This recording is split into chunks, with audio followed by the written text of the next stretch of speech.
প্রশ্ন ফাঁসের উত্তর যদি আগে থেকেও দেওয়া থাকে অনেকাংশে, শুধুমাত্র উত্তর লেখার উপরে কিন্তু শিক্ষার্থী মূল্যায়িত হবে না।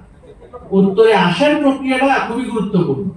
আমরা এখন জোর দিচ্ছি সেটা উত্তরে সে কিভাবে আসছে, কি প্রক্রিয়ায় সে ফ্যাক্টরাইজেশনটা করছে। যদি আমি শুধু ইকুয়েশন আছে, সলিউশন আছে, মাঝখানে যে ফ্যাক্টরাইজ করার যে প্রক্রিয়াটা, এটা যদি শিক্ষার্থী যদি যথাযথভাবে করতে না পারে, শুধু সলিউশন লিখে দিলেই সে কিন্তু মার্ক হবে না।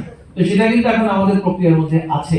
তাই আমরা সকলকে আশ্বস্ত করতে চাই যে ন্যাশনাল এই আমাদের শিক্ষাক্রম পোর্টাল, সেই পোর্টালে অনেকগুলো আমাদের ভিডিও থাকবে, টিচার্স গাইড যেগুলো আছে সেগুলো অডিও ভিজুয়াল থাকবে। কিছুটা চ্যালেঞ্জ আছে, সময়ের ক্ষেত্রে কিছুটা সমস্যা হচ্ছে, দ্রুততার ক্ষেত্রে সেটাকে বাস্তবায়নের ক্ষেত্রে সমস্যা হচ্ছে। অনলাইন প্রশিক্ষণগুলো রেকর্ডেড থাকবে। আমরা আশা করছি আমরা খুব শীঘ্রই প্রত্যেকটা ক্লাসের অডিও ভিজুয়াল একটা নমুনা, কয়েকটি নমুনা প্রতিটা ক্লাস প্রতি দিতে পারবো। তাহলে আমাদের শিক্ষার্থীরা উপকৃত হবে, বাবা মারাও উপকৃত হবে, এবং আমাদের শিক্ষকরাও বিশেষ করে উপকৃত হবে।